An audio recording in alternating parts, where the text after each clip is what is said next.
Leading today is going to be Jeremy Bassett, who is yet another Antipodean stranded on the shores of the UK. He started his career with Unilever, where he helped to launch the Unilever Foundry, which is a fantastic, innovative way for a really big global company to engage with startups and think about how you bring innovation into the heart of one of these companies. It can be quite sort of staid and old-fashioned. He then founded CoCubed, of which he's the CEO, and we are partnering with CoCubed to deliver today, which is absolutely brilliant. And then our speakers are Celia, who is the Global Innovation Lead at Vodafone. She grew up in Germany when she has a real passion for promoting female-led businesses and making sure that women are kind of succeeding at the top levels of business and innovation. So again, someone with a great corporate perspective, thinking about alternative voices coming into corporates and talking about innovation. And we have Craig. Craig is a business development manager at Swiftly. So they're driving urban mobility. So if you are really passionate about being able to get around town quickly and conveniently and drive those sort of connections, Craig is your man. He has a background in consulting, so really kind of practical, hands-on mindset to give you advice. And I think we're still waiting for Jamie to join us. So Jamie is the Startup Business Development Manager at Amazon Web Services. And before that, he was at Wayra. But once he joins, Jeremy can give him a quick spiel. So Jeremy, I'll turn myself off. I'm going to eat my toast and hand over to you. Vegemite, I hope. You're better this morning. Brilliant. Oh, look, really good to meet you all. And so good to hear so many Australian accents as well. As Elizabeth mentioned, I grew up in Australia. I'm from Australia. I'm married to an Australian. And I grew up in Gippsland. This is a picture of our farm back in Victoria, so in East Gippsland. I grew up in a town called Lakes Entrance, if anyone's from Victoria. And we always, I guess I grew up in quite an entrepreneurial family. So we couldn't make enough money from the milk. So my uncle turned it into ice cream. And that was my first foray into the world of entrepreneurship. And I was working quite closely with him through my teenage years, helping him build that business. And I absolutely loved it. And it gave me a real itch for entrepreneurship, consumer goods. And with that, I then went to Sydney, did my undergrad at UTS in Sydney, and then ended up joining a company called Unilever, which I'd never heard of, but they gave away free magnums on campus. And I thought that was pretty cool. So I signed up the next 14 years of my life to work at Unilever and had the opportunity to take all of the entrepreneurship that I'd learned from my family farm and I guess bring that to life in the world's biggest ice cream manufacturer, which is quite cool. And with Unilever, I traveled with them from Australia to New Zealand for a year, Singapore for a few years, and then I've been here in London for the last 10 years, my goodness. And we've had 3 kids and a whole bunch of other stuff here.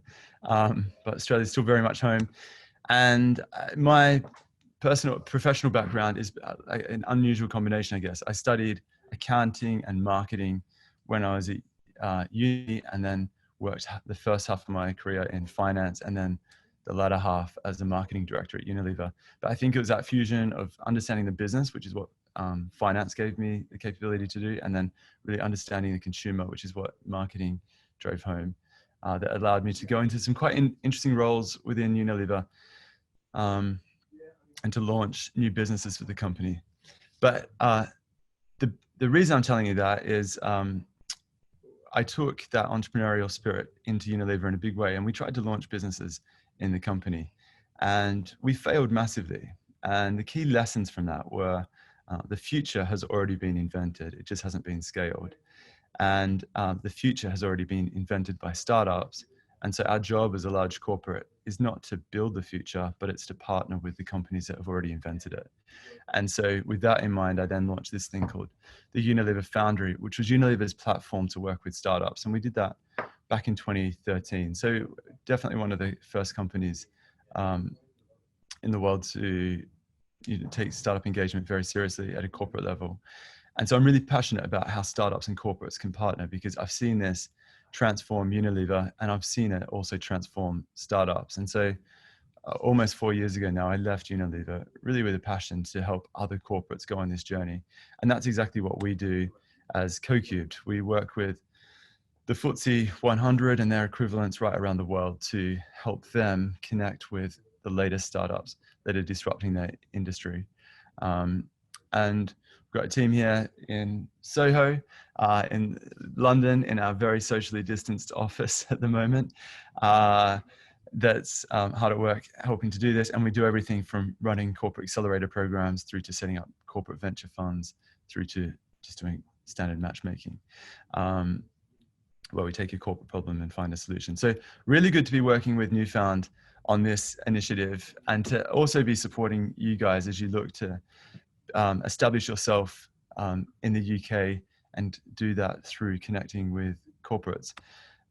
Today's session is really all about giving you different perspectives.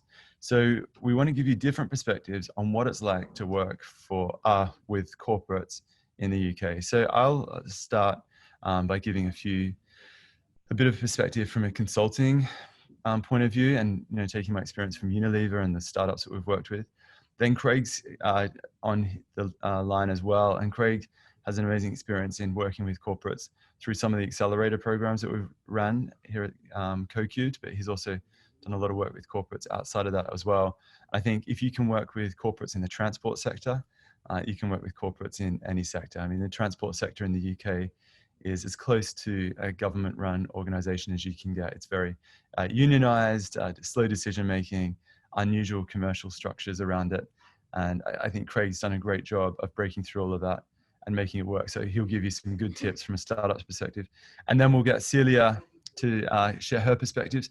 At Vodafone, they're doing some really impressive stuff of working with startups. And then, of course, Jaime will join as well from Amazon Web Services, who are not only a big corporate working with startups, but they've also got a program to help startups connect with corporates that we thought could be interesting to you as well. So 4 different perspectives. We're going to churn through this in the next hour or so. But I'm interested in how you see this.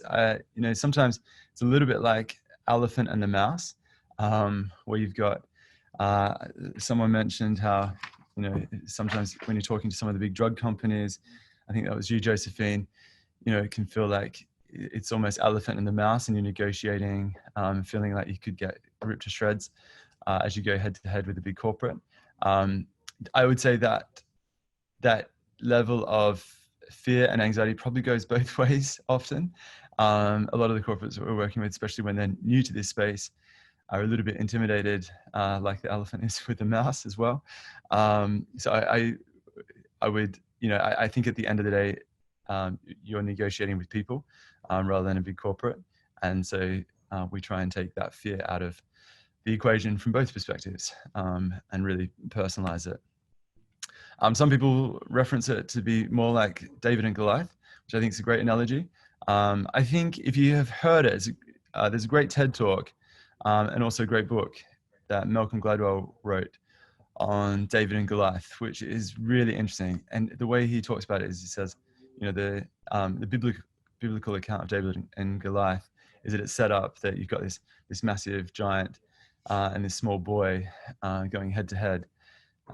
But the way he draws it out is actually David had a lot of skill and agility in the battle, and the giant was actually far more slow and possibly a little bit visually impaired, and definitely not as nimble as what David was. And so, although it's we talk about it as David versus Goliath, it was actually David was probably in a bit of a stronger position than what we give him credit for, and Goliath was probably in a slightly weaker position than what we seem to think. And I think that might be true of startups and corporates as well. In every industry, you've got startups that are driving disruption and corporates that are really struggling with how do we transition into this new economy. And so there's a massive opportunity here. And one of the professors that we've worked with at CoCubed has written a paper which is called Making David and Goliath Dance, which I think is what we're really trying to do from today's session. So quickly, before I hand over to Craig, who will give his perspective, I think just a little bit of setup here. The UK, having grown up and lived most of my life in Australia and then worked for almost a decade here in the UK. I think what excites me about the UK is the opportunities here. You've got some of the world's biggest companies. You've got some amazing industries. You've got a lot of variety across the FTSE as well. And you've got a real willingness to, on a whole, to disrupt, transform, and connect with people that are disrupting the industry. So as CoCubed, we're pretty much talking to all of the FTSE at any one time. We've worked with 40 of them. And what we're seeing is a real appetite for large enterprises to engage with smaller, more nimble innovators like yourselves. And I think that trend is only increasing. COVID's been quite interesting. There's definitely a point where most corporates were shutting up shop, I think probably like most people, and just focusing on what does this mean for us. But as they've emerged, I think corporates have really emerged stronger in this space. You've got three things that are happening. So first of all, COVID has driven transformation in a way that we never thought would happen in terms of speed of change. You've also got the investors that are slow to return to the table as well. And you've still got startups that have got the solutions to digital transformation and are looking to grow. And so startups in the past were probably more reliant on VC funding for growth. Now they're saying, well, if VCs aren't coming to the table, who else is? And what we're seeing is that corporates are often stepping in to fill that void. So there's a really exciting opportunity here for corporates and startups to partner. So you've talked about who you want to partner and the questions you have for today. Let me give you 5 top tips for connecting with corporates, and then we'll hand over to Craig and then Celia and then Jaime. So my first tip is to think big, to start small and move fast should be the third one there. I think there's a huge opportunity here for each and every one of you. And I think you should think, how do we capture the UK market? But the reality is that you will capture the UK market by having that bold and big vision that will attract investors and probably attract partners as well. But it's going to be one school by school, pharma company by pharma company, pilot by pilot. So think about how can you get something off the ground quickly and easily without having to make a massive investment in the UK. And there's lots of room to do small pilots, make collaborations with third parties that might be able to represent you here, a whole bunch of different ways to make that happen. The second thing I'd say is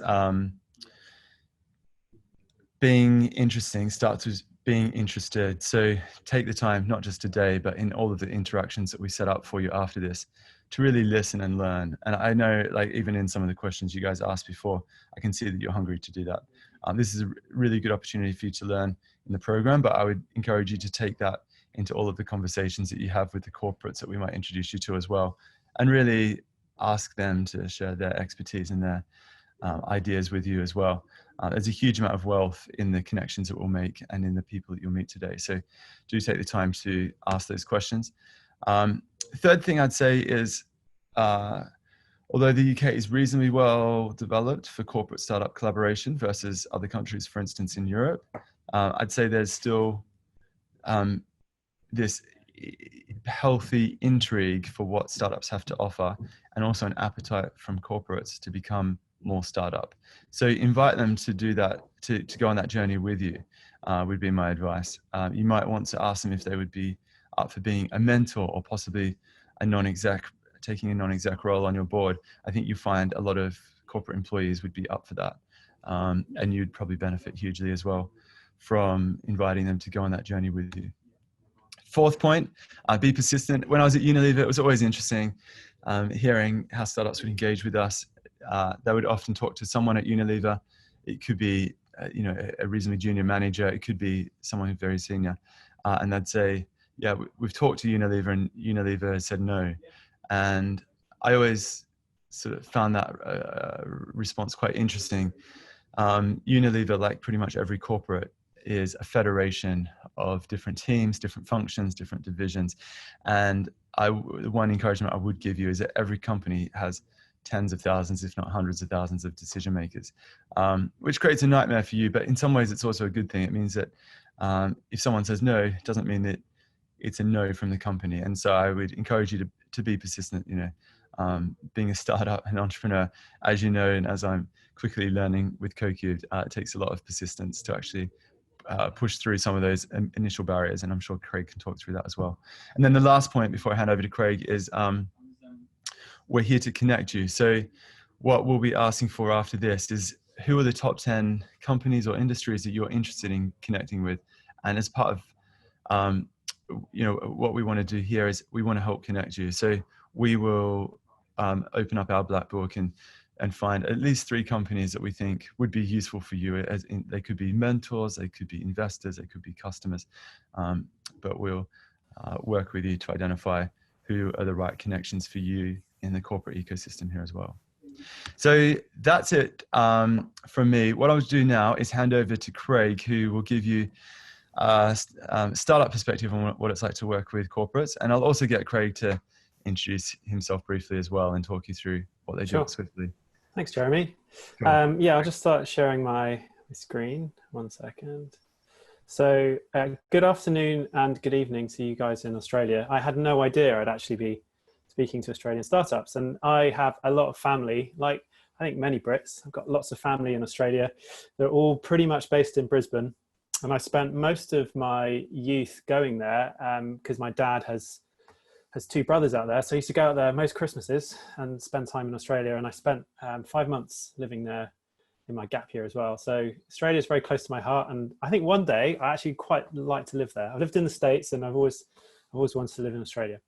So today I'm going to talk to you about how we use a startup accelerator to set up for success in the UK bus market. And there's lots of lessons that I think you guys can learn from if you're looking to engage with a new corporate, to scale up. There's lots of things which an accelerator can bring to your business. So I'll introduce myself. I'm Craig. I'm a business development manager at a company called Swiftly. And I've been working in transportation pretty much all my career. I started off as a consultant, and then I moved to the startup world a year and a half ago. And I've always been fascinated by technology and transportation, and how, in particular, data can drive decision-making within transportation to make it easier for people to make their journeys, to make better choices, to use public transport. I'm really fascinated by things like Google Maps and how they can communicate better ways of traveling to people just through their smartphone. So I joined Swiftly about a year and a half ago. I'm based in the UK. My market is pretty much the UK bus and public transport market. And I also work in Europe as well. So Finland, Sweden, a few other places. But right now, UK is my main focus. So the reason why I know Jeremy and the reason why I'm here today is that we worked on a startup accelerator called the Billion Journey Project, which was run by Go Ahead Group. Well, Jeremy's team did all the hard work, but Go Ahead do this every year. And I'd always been aware of it. And there's always been some really interesting startups that have gone through the program. And the idea of the program and what attracted us to this is that the UK bus market, as Jeremy was saying, is a beast. And it's very hard to penetrate. If you're a single person in the UK with a good product, it's finding the right people. And also, and I'll get onto this in a second, it's getting hold of the data that we need for our product to work and in order for us to demonstrate value. So I saw the Billion Journey project as an ideal opportunity to get my hands dirty with a really big bus operator. And bear in mind, Go Ahead operate internationally as well. So they're in Ireland and they're in Singapore. And through this opportunity, Swiftly is actually also helping Go Ahead hopefully expand into Australia, which is very exciting. So it offered us the opportunity to look at the UK, but then it really broadened out as we did the accelerator and we got introduced to more people. We really got our hands dirty in lots of different markets. So it was a 12-month program, 12-week program. It got slightly extended by COVID, but that was fine. And it allowed us to have a mentor within Go Ahead. We worked with a bus operator, one of their bus operating companies, have many bus operating companies. And it allowed me to literally go to a bus depot every other day, work with people with our software, get feedback and understand how they would use it in the real world. And it worked out really well. We ended up winning the program, and we are in negotiations with them for a deal. And as I said, with other places in the market. So yeah, there's me with our awards, which Jeremy's team very kindly sent out to us a few weeks ago. So we're really happy to win the award. And what does that mean? Well, it's really good for publicity. You know, it's a Go Ahead are a massive organization, really great for us. But the main thing is we learned a ton about the UK bus industry, how they use technology, how they use data. And as Jeremy was saying, some of their decision-making processes and just what makes them tick. So it really did set us up for success for other deals in the UK. So just a little bit about what we are. So we're a big data platform for public transport. So we now allow Go Ahead and their operating companies to understand what's happening on their bus network right now and what happened in the past. So they can see where problems are occurring, and in particular, where the passenger might be getting left behind on a bus, or a passenger might be late for work. So what we do is you take lots of data that's being produced by buses, which is pretty much just GPS data, and we can visualize that, and we can show to the customer, okay, so you planned this bus timetable, this is how your vehicles are actually performing against that bus timetable, and this is how your passengers might be impacted. So it's very visual, it's cloud-based, runs in a browser. It's the complete opposite of what bus operators in the UK use right now. They have legacy systems, they run on Citrix servers, they have to pipe and tunnel into them, can't use it from home, really expensive, slow, spreadsheet based.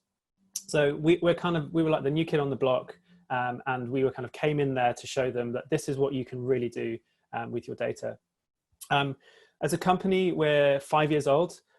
We started off as an app providing predictions. So when is my bus going to arrive?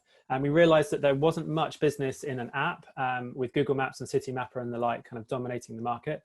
But what our secret sauce was this idea of providing predictions to the passenger. So we took that, and then we pivoted, and we also started to provide analytics. So we do two things. We provide the predictions, when's the bus going to arrive, and they're really accurate. And then what happened in the past. So how can the bus operator or local government use this data to improve the way that transport is provided? We're a global company. We have like over 80 public transport agency customers. We have 5,000 users within those customers. They range from the really small to the really big. So we have like Miami-Dade is a big customer. And we're US based, sorry, I meant to say, we're based in San Francisco. So we have big US companies that have customers. We started off tiny, and then we gradually just worked our way up through the market, mainly through our software is really good, and it's very easy to demonstrate to someone. You can sit and show them with their data how impactful it could be.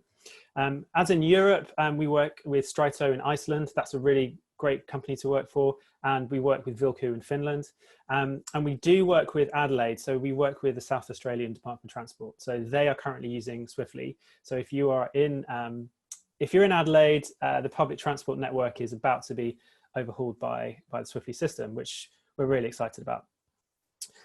Okay, so let me talk to you now about the Billion Journey project, the startup accelerator that we finished up a couple of months ago. So we were given a sponsor agency. So that was Go South Coast, which are based in the south of England, near where I live, which is fantastic.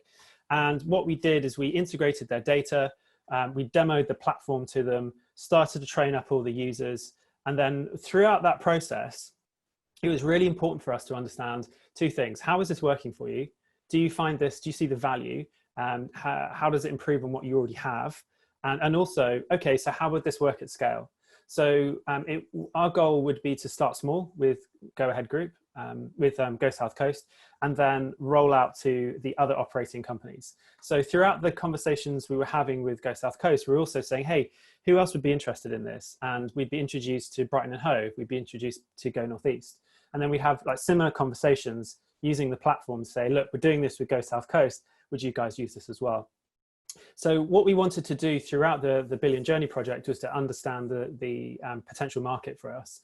So literally asking the question, would you use this? And we had an overwhelming sense that yes, this is something that the Go Ahead Group as a whole would be really interested in. So how do we set ourselves up for success? It's a crazy sentence. So this was so important for us to treat Go Ahead Group and Go South Coast as a customer. So whenever we sell into a customer, and again, this will be really helpful for you guys, our value is we can integrate an agency quite quickly into our platform and then flip the laptop around and show them their data in their platform. So our goal as a company is to show value from a very early stage. Instead of saying, oh, you should buy our software, give us the money, and then show them. We like to really spend time with the customer to understand the value and to present the product and then get it used. So we treated them like a customer. We didn't treat them as, oh, it's a nice to have. It was like, these guys, we want to partner with them. So what we did is we did a lot of listening and we asked a lot of questions. You've got to do this. If you get the opportunity to work with a big corporate, just punish them with questions and just do all of that really, really useful discovery work of, how do they do things now? What if you didn't have data? What if you didn't have a tool like Swiftly? What would happen? And then constantly getting feedback from them saying, we like this, we could do with this kind of functionality. So always feeding back to our product team and having your product team speak to them to say, we really like your idea. We've got some ideas about how we could improve, and then keep those feedback loops going. And then the other thing, and I said, look, I would spend time at bus depots. I spent time at bus depots. It was a 10-minute train ride away from my house. I engaged with the key product users. We gave them the product to use over the 12-week period, and we focused on people and finding the stories. And one of the big things that I did in my pitch at the end of the process, at the end of the accelerator, we had to do a final 4-minute pitch, is I involved the people who used the product. So I called them out and I said, this is Alfie, these are his pain points, this is how we solved them. So when you've got corporate seeing your pitch, you're showing that you've been on the ground and you've been to the bus depot and you've sat with a scheduler and he's used the tool and he's seen improvements. So find your story and find that hook, and so you can really pitch hard at the end of the accelerator. The last one, second to last one, is really, really important, is measurable outcomes. So what we did is at the start of the startup, of the accelerator, we set targets and we set measurable outcomes, such as we're going to make sure we train 3 people from every department. We're going to improve your on-time performance by 15%. We're going to do all, just have a number, so have measurable outcomes, or we're going to make sure your drivers are provided with better data on their bus performance. So throughout the process of the accelerator, you're going back to these outcomes, saying which ones are we achieving, which ones do we need to pivot, which ones aren't we going to do.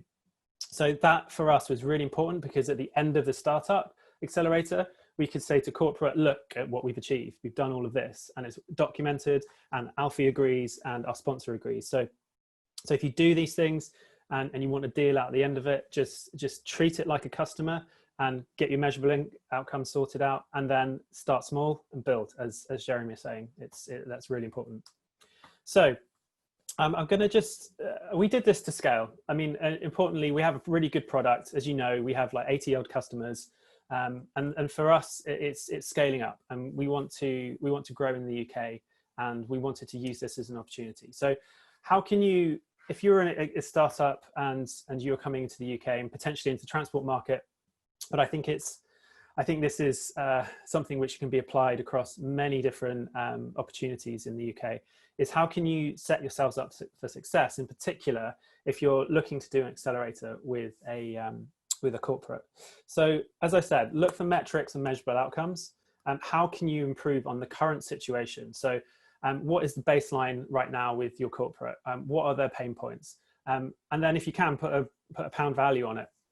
So we are going to save you this amount of money.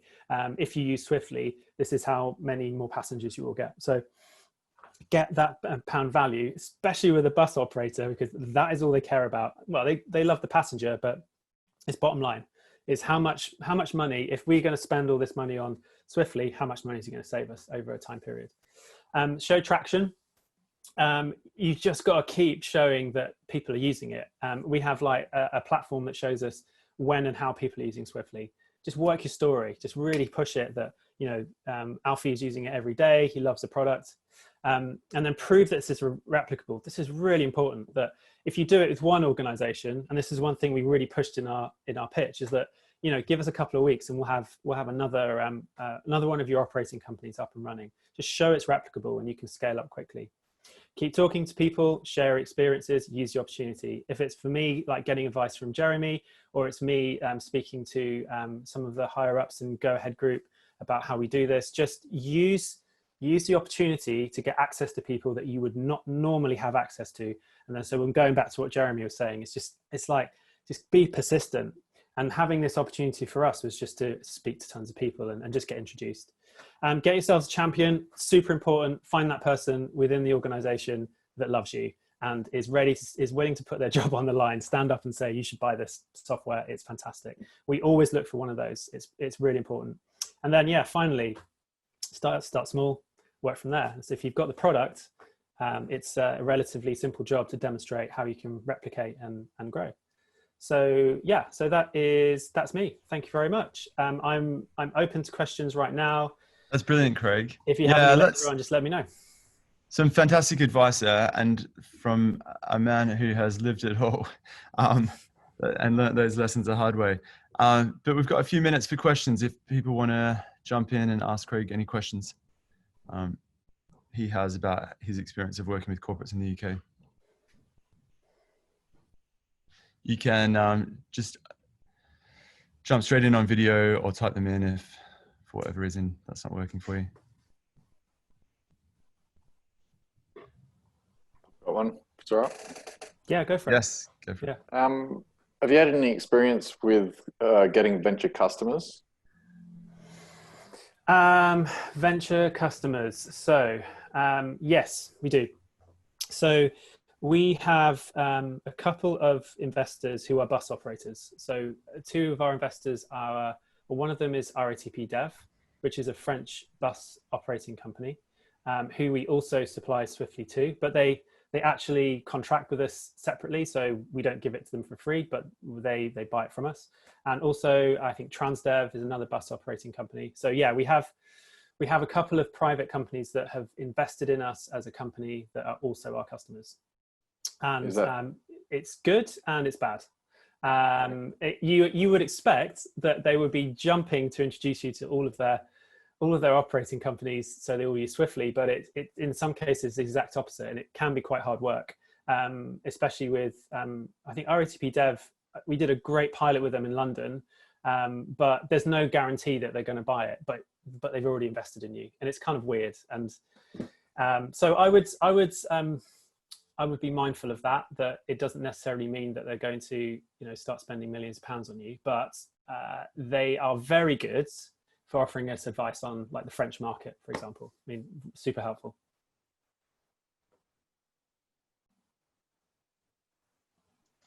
We've got time for one more question if anyone has one. Yeah, I'll go as well.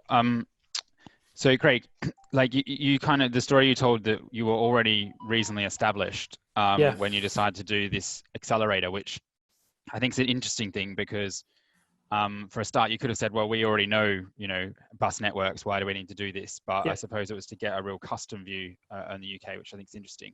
Yes. How did you guys manage that sort of, or maybe you could put yourself in someone else's shoes and think about it in a different way. Maybe you were quite financially stable already. How would you do that? That was quite a long time investment into the accelerator. Yeah. If you didn't have the sort of capital to sort of support at that level. Yeah, it's a really good question, and it took a lot of my time. I'll be honest with you. It's not a if you're going to get something out of it, you've got to commit the hours to get the most out of it. I would say that if you have limited funds and you are looking, let's say you have a product which hasn't been scaled up, but it's working, and you have a couple of customers, I would still recommend it. Because there was a few of them on the Billion Journey project which were excellent, and they managed the feedback that they gave at the end was, some of the if it was a piece of software, they might not have integrated fully with the customer, but they came out of it with a ton of knowledge about how the UK bus market works. And they were either going to continue to grow their software with that knowledge, or they were going to ignore it completely. But I would suggest that you do your research into what exactly is the end game for the accelerator. For us, it's a deal. It's a new customer. For others, it might be just gaining experience, and it's worth the investment. But whenever I look at an accelerator, I have to look at it, could this turn into a new customer? And if it didn't, I wouldn't do it. To be honest with you, at our stage right now, where we're looking to grow quickly, is there a new customer on the end of this? And that's why we did it. And yes, we have the resources to do it. I had time to do it, and I had time to do it with other things as well. But yeah, that's why we would do it. That is great advice there, Craig. Great advice. Greg, thanks so much for joining. The key takeaways I got from that is like, take time to ask questions, really drill the corporates for everything they can offer you in terms of helping you build your business. Get your hands dirty. I love the fact that you spent time in a bus depot, for instance, really understanding the business and the idea of showing measurable outcomes. I think it's important to promise results, but then to deliver those results, and then to hold the corporate accountable to actually scaling up when you do deliver the results as well. And we often try and put those principles in place before we commit to a pilot, so that assuming you deliver the results, it would trigger a scale up. I love the insight that it's constant pitch. You're always selling. You're selling the impact, you're selling the opportunity, the impact, the opportunity to scale. Life's a pitch, as we say. And the tip around finding a champion, I think that's a really important one. And you know, there's lots of people that are willing to be a champion. So it's about finding that one person within 100,000 people that might work within a large corporate, and really working with them. But thanks, Craig. Heaps of other tips in there as well. We're going to move on now to Celia, who's going to offer a very different perspective, coming at it from the corporate side. And I'll let Celia introduce herself, but to set her up, I think Vodafone is one of the great examples of corporates looking to work with startups. They really take innovation seriously. Obviously, the whole telco sector is being disrupted in a massive way, and Vodafone is at the forefront of leading that. But they're doing that because of a huge amount of work that Celia and her team are doing inside the organization to build a fertile ground, an innovation community, if you like, that can then latch on to the outside world and bring in the best startups from around the world. So Celia, why don't you introduce yourself, tell us a little bit about what you do, and then the opportunities at Vodafone. Sure. Thank you so much for the intro, Jeremy. I was just smiling because a lot of what Craig said is going to be, you're going to hear it once again within my presentation. So at least you can tell we guys are aligned. Good morning, everybody. It's a pleasure to meet you. My name is Celia, and I'm the Global Innovation Lead at Vodafone. A little bit about my background. I've been with Vodafone now for 6 years. 5 of those I actually was in our local market in Vodafone Germany, where I was running, as Elizabeth said at the beginning, our startup accelerator. So I also have a little bit of startup acceleration experience, especially within a corporate setting. And then last year, I made the switch and joined the global innovation team at Vodafone Group. So I've put in a couple of slides my learnings from the past year in navigating the journey of, corporate governance on a global level, together with startups. Let me just share my screen so you have a couple of slides to look at. I will walk through the presentation as well, same as with Craig. I'll just leave some time for questions at the end. There it is. Perfect. Give me a second. So just as a quick intro, what is it that we do at the Global Innovation Team? Our main role is driving corporate startup partnerships. Vodafone used to invest in startups, but then we realized it wasn't focused on commercial impact. It was focused more on financial returns. So then there was a shift within the company, and the innovation team was created with the main remit of driving corporate startup partnerships. Of course, you can't just, once you do the switch, start right away. So we had to start by identifying innovation champions. So we had to create a community, both within a group, but also in our 23 different local markets. We had to identify the individuals who were interested in engaging with startups, who were focused on driving partnerships, who were looking at innovation from a similar point of view. And that happened step by step. We've now grown, we have a close-knit community of 60 to 70 people who are usually the innovation leads in the different teams or markets. And then, of course, we wanted to grow the community to also engage people who might not have innovation in the role or partnerships or strategy, which we grew then to a community of 10,000 people. My main role, I like to explain as matchmaking. So basically, we reached out to teams within Vodafone, both in our consumer business unit as well as our enterprise business unit or our technology teams, and we tried to understand the needs and the challenges they face. And then we use this information to go out and look for startups or scale-ups that can provide solutions to those needs and challenges. We do this in different ways. If a team has an urgent need or is looking at a specific problem for quite some time, they might reach out to me and tell me, Celia, could you bring me a couple of startups that you might think might be a fit to this certain problem? And then we do a one-on-one introductions, we facilitate the connection. And then my role is also to make sure that there's follow-up, that there's feedback, that you as a startup are not left hanging off. We've had a meeting and now nothing has happened. We also do showcases. So that is more from a point of view of casting a wide net. So it might be that the IoT department within Vodafone tells me, look, we'd like to look at IoT solutions in, asset tracking and logistics. Could you bring us a couple of startups that you think might be a fit? We'd like to introduce them to a wide audience. And then we host showcases where you, similar in this format, get to present your solution, answer a couple of questions from senior leadership, and then we collect the feedback, who is interested in a follow-up, and then facilitate the dedicated follow-up and process. And of course, the third part is we coordinate the, we also not only work at Vodafone Group, but also with our markets. As I said, we have dedicated leads in different markets. So we coordinate that community because I, within the global innovation team, am not the only one looking at startups. So we are always interested in seeing, is, for example, Vodafone Italy working with a startup that they've, where they've had already some measurable outcomes. Can we scale that solution to other markets? So we set up either we have a monthly calls or a global innovation forum where we try to bring everybody together in order to share best practices, scale the solutions, and share success stories.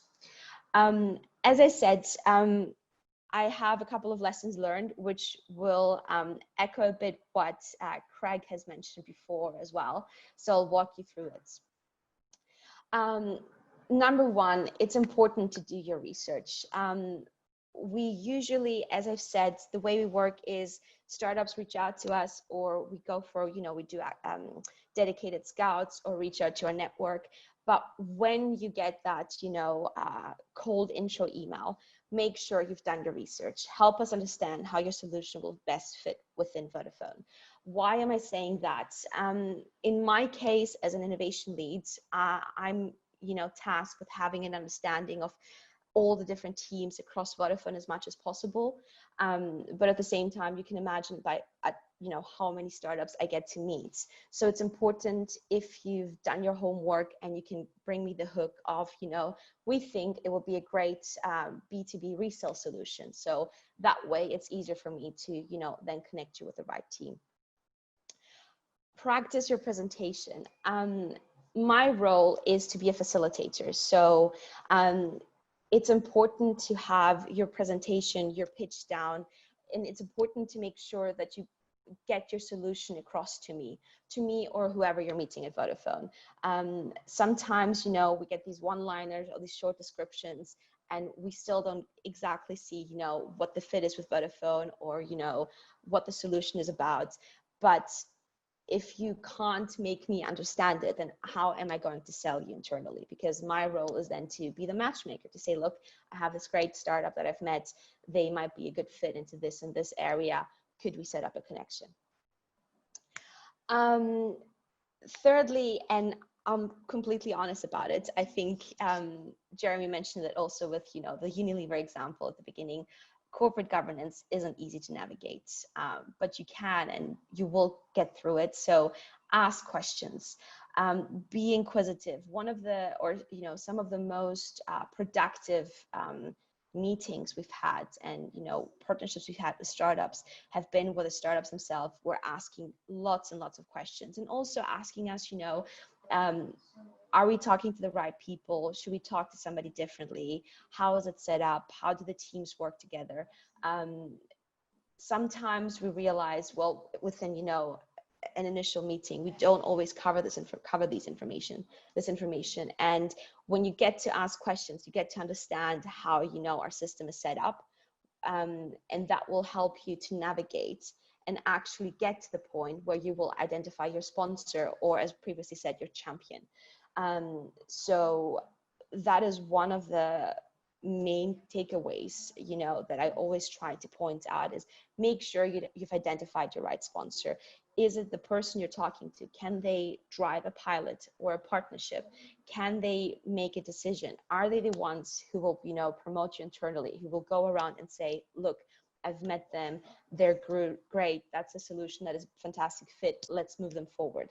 They will also help you, of course, once you have set up a partnership, then they will also help you scale your solution, reach different teams, get down to the market level, at least in the case of Vodafone and our Vodafone group in our local markets. At the same time, this isn't just a learning to just tell you what you guys need to do. It's also a way to explain a bit more on how we work.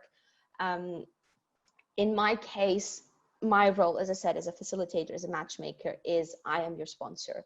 I've heard quite a few, sometimes, you know, businesses come up to me and tell me, well, but aren't you like a gatekeeper or a bottleneck? That is not the case. My role is to facilitate. So once I've met with you, once I've seen that there is a fit with one of the challenges we know, I will be the person who will also chase the teams internally, who will make sure, you know, they follow up with you, who will be honest with you and say, look, they're taking a bit more time, or they looking for budget, or so on, so on. So in my case, I'm your sponsor and your facilitator. Also look out, we have set up a fast track onboarding process. And as I said at the beginning with the ask questions, in our case, it's also that try and figure out how are startups being onboarded. Do you have to go through the complex global procurement and onboarding, or is there a, you know, a faster system? Thanks to our innovation team within our procurement team, we actually have set up a fast track onboarding, which means that once we decide to move forward with a pilot, a proof of concept, we actually can bypass the complex onboarding process and onboard a business within 7 days, 3-page contract, 21 days payment terms. It is only for proof of concept, but at least that will help you establish, you know, as Craig was saying, the measurable outcomes. Do we see any traction with Vodafone, and so on. And then the third, feedback is key, and it goes both ways. I absolutely understand that as a business, you're still growing. And at the same time, for us, it's also important to get feedback about the way we're working. So the way we work, it's important to have an open conversation, it's a two-way street of, we tell you, look, this doesn't fit because it's not scalable enough, or it's not scalable fast enough, or, you know, this is not a priority right now, or it has been deprioritized. And at the same time, it's important for us to hear, look, Celia, we don't think we've been connected with the right team. Can we, you know, look at another solution, and so on and so on. Usually what I've seen is with our innovation community and the people we work with, they're always open to give feedback and to say, look, it doesn't fit with our team, but it might be a fit with that team, and so on. It might take some time, but at least, you know, for us, it's a key element. And that was it from my learnings. I'm happy to move into Q&A. Yeah, that's excellent, Celia. And like I said, a fantastic example of how corporates are really leaning in on this. If we do our job as CoCubed, hopefully that will happen with lots of corporates as well. And I mean, it is starting to happen, but I think Vodafone's really leading the way on this. But it's a great opportunity to ask Celia about Vodafone specific opportunities or just general advice of working with corporates as well.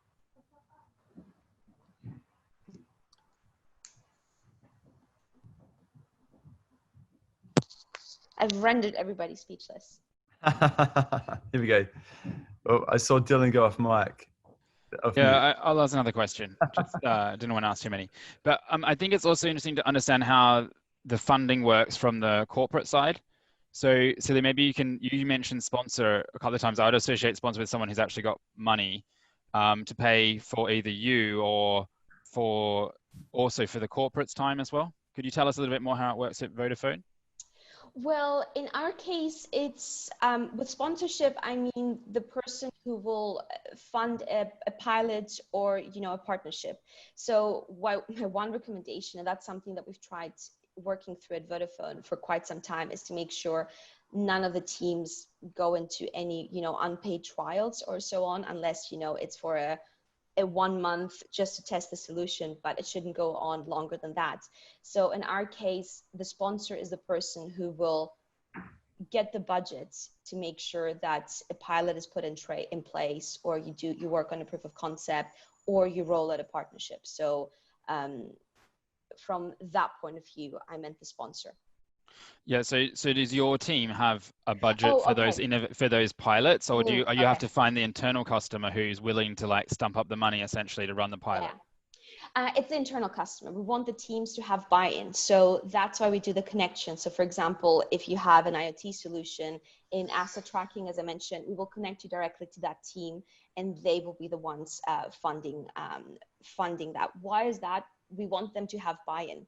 If we fund the solution and we work with you and the team is only, dedicating time but no budget, there is no real buy-in. So we want to make sure that it's a solution that fits what the work Vodafone is doing is actually, solving one of our customer pain points.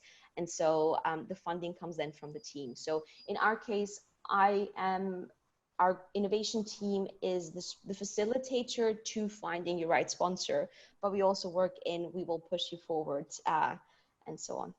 Yeah, so just to flip that around as advice, I think that's kind of important to find the person in the company who actually has the problem, and they'll pay. Because some companies run these incubators where the incubator will pay, but then at the end of that, you'll just be left sort of hanging with no actual customers. Yeah, exactly. And that was also our experience with, running the accelerator program that I was running during my time in Germany. It's making sure you get the businesses that are focused on specific problems, needs that the company, the corporate is working on, and then connect them also through mentorship, for example, as Jeremy mentioned, or through, sponsorship, partnership with the team that would be actually interested, in working on that solution. What we're currently working on is so my team also runs programs, but I wanted to focus more on corporate startup partnerships and engagements. But we are also putting together a program around, startup. So where we will identify 30 businesses and connect them with dedicated teams at Vodafone through sponsorship. We haven't figured out the name exactly, but the goal is to drive a commercial partnership. And so I agree with you. You need to connect the startups with the right teams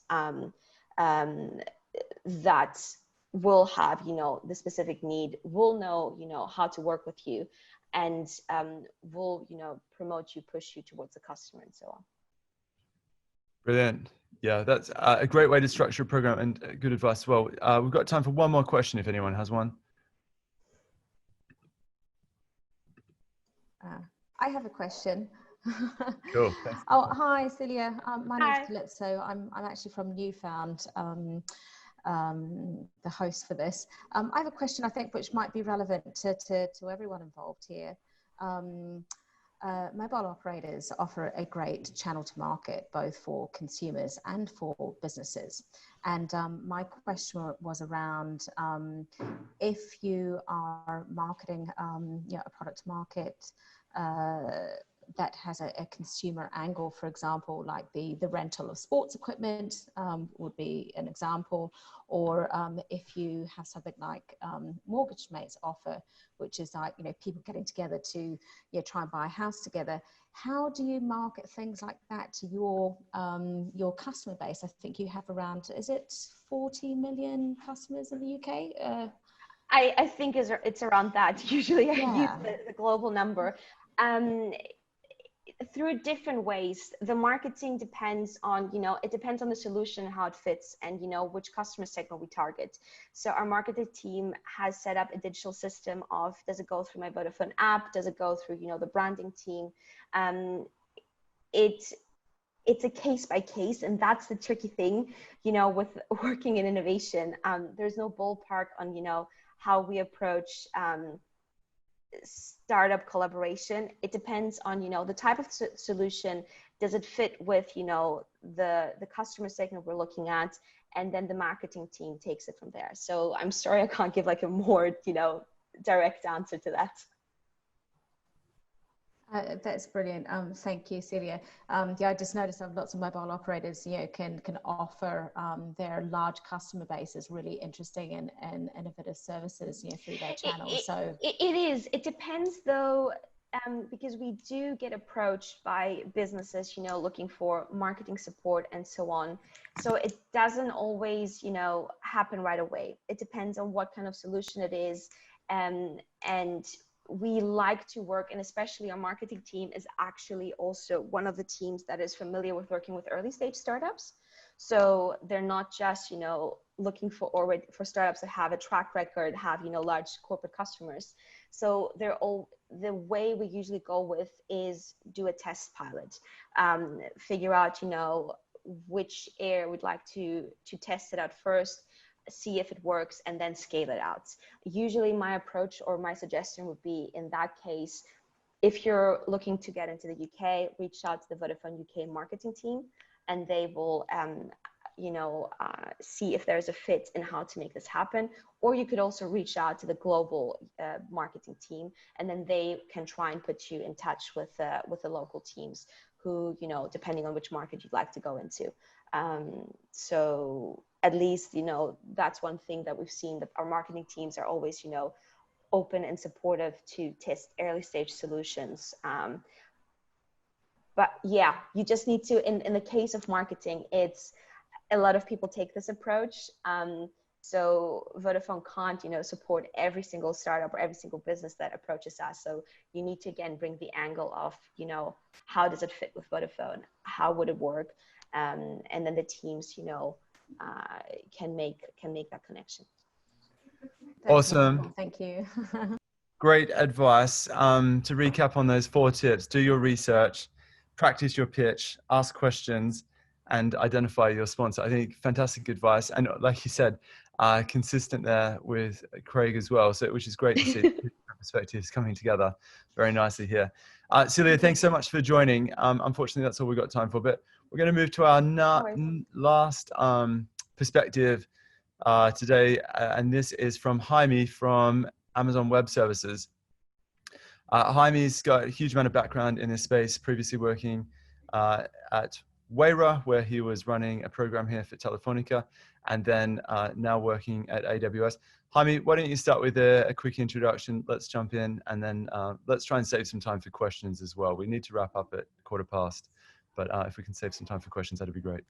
Amazing. Sure. Thanks, mate. So, yeah, thank you. Thank you, Jeremy, for inviting me. Hi, everyone. Very nice to be here.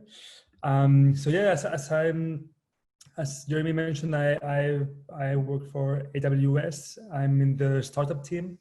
A little bit of background: before being here, I was at Wayra, at Telefonica, where I met Jeremy. And before that, I was a founder myself. So I've been in the startup ecosystem for my whole career, basically. So yeah, I wanted to tell you a bit about how we work with startups here in AWS. So I'm going to share my screen.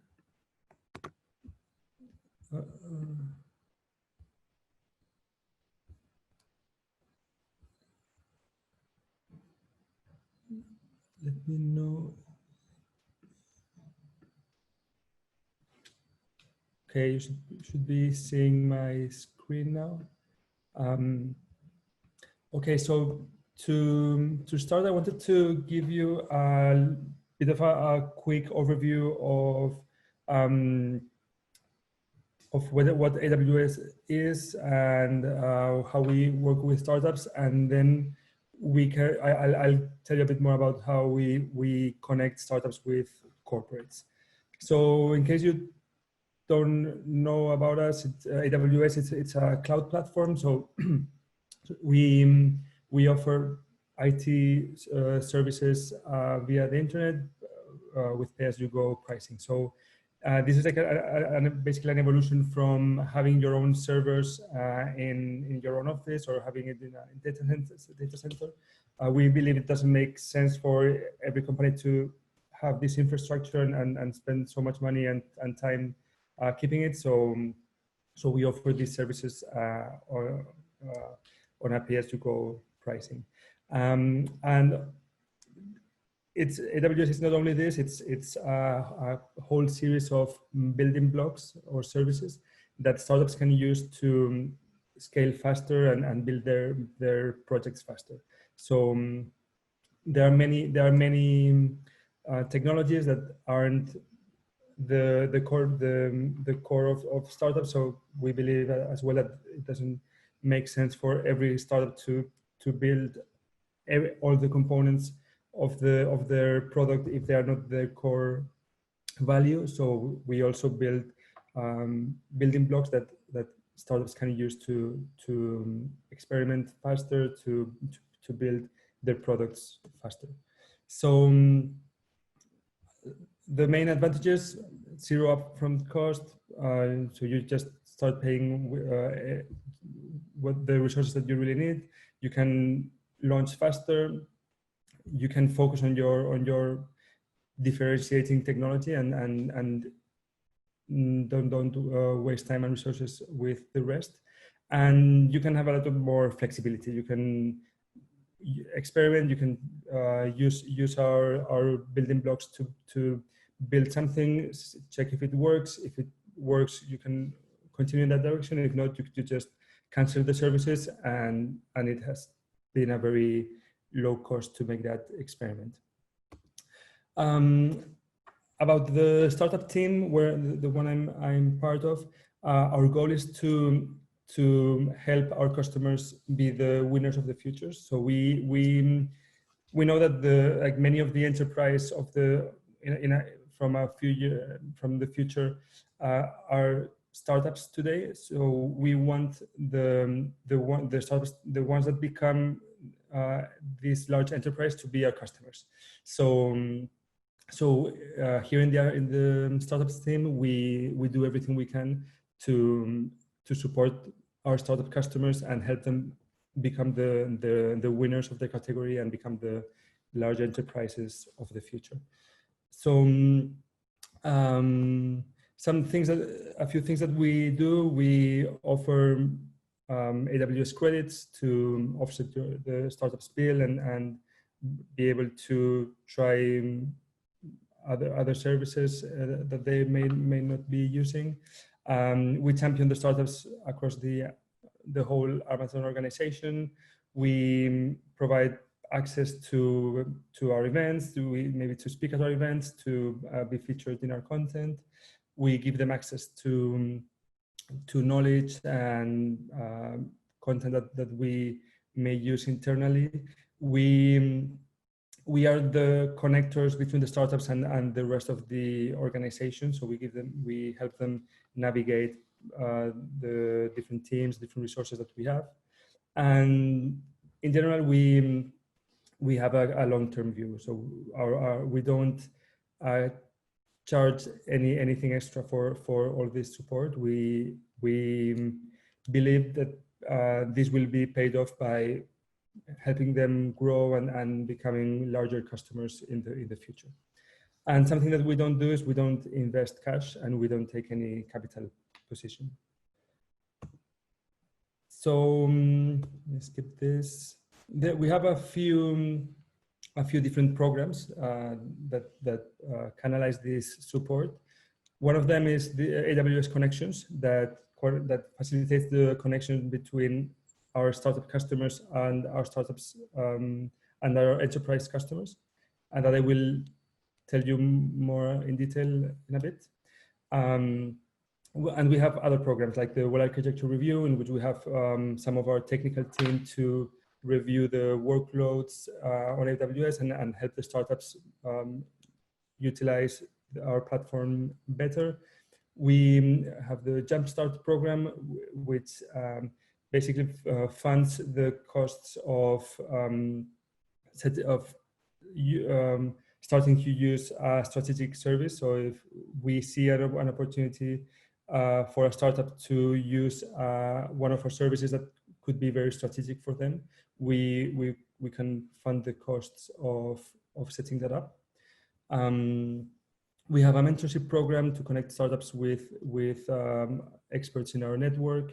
We have a migration program also to cover the cost of migrating to AWS, and Capital Connect, which helps facilitate the connection between our startup customers and investors in our network. So unfortunately, we don't have capacity to offer this to all our startup customers. So we work with organizations that we believe are good at identifying high potential startups. And so we normally give most of these resources through some of these organizations. So these are normally VCs, accelerators, basically the top startup programs that we identify. And these are some examples of companies that we work with. So let me get in a bit more deeply into the AWS Connections program. So as I mentioned, the role of this program is to facilitate relationships between our startup and enterprise customers. This program has been running for a bit more than 2 years now, and we've already facilitated more than 2,000 qualified meetings between startups and enterprises. We work with more than 500 enterprises globally, and we've introduced more than 900 startups to enterprises. So, and it's a program that is growing. It's the team. This started with one person 2 years ago, and now there are around 10 people working on this full time. So let's do this. Okay, let me finish quickly. So okay, let me go to this. So how does this work in practice? So we work backwards from the enterprise needs. So the connections team work closely with our enterprise customers to understand what are their challenges, what are the needs that they are struggling with currently, and that we think that a startup could help them. And then we try we work with them to articulate the specific challenges and the specific needs that they want us to help them with. And the third step would be to find the most relevant startups within our startup customers. So this is the part that you probably are more interested in. So the way we do this is first to qualify. Obviously, startups need to be an AWS customer. So we only offer this to AWS customers, and then we the way we choose the startups is first we analyze the data that we have about the startups. So it's important So for you to be part of this program, it's very helpful if you make it easier for us to find you. So this means having updated information about what you do, trying to keep us in the loop if there's any major changes in what you offer, any product milestones, or any kind of milestone that you think could be relevant for us, and that will also help us keep you top of mind when we are talking with corporates about their needs. So the best way of canalizing this information to us would be through your account manager, if you have one, and also with your business development manager, which you would have as a startup if you are part of or if you are like invested by a VC or part of a program that collaborates with AWS and is what we call an AWS Activate partner. If you're not sure, just ask them what's their point of contact with AWS, and if they don't have one, feel free to connect them with me, and I can see how can we work together. And once we identify the best startups for those challenges, we make the connection. We work with both sides to make sure there's a good understanding of both the need and the opportunity to collaborate. And we will be supporting through the process to like agree to have a pilot and eventually to have a more solid deal. And throughout this process, we will be monitoring the outcome of this connection. So for us, of course, it's very important that these connections are fruitful. So we monitor very closely both how the startups manage these opportunities and how the corporates manage these opportunities. So we've seen too many cases in which corporates don't follow up as they should, and this can be very damaging to startups. So we filter out those kind of behaviors very aggressively, and the same with startups. Sometimes startups are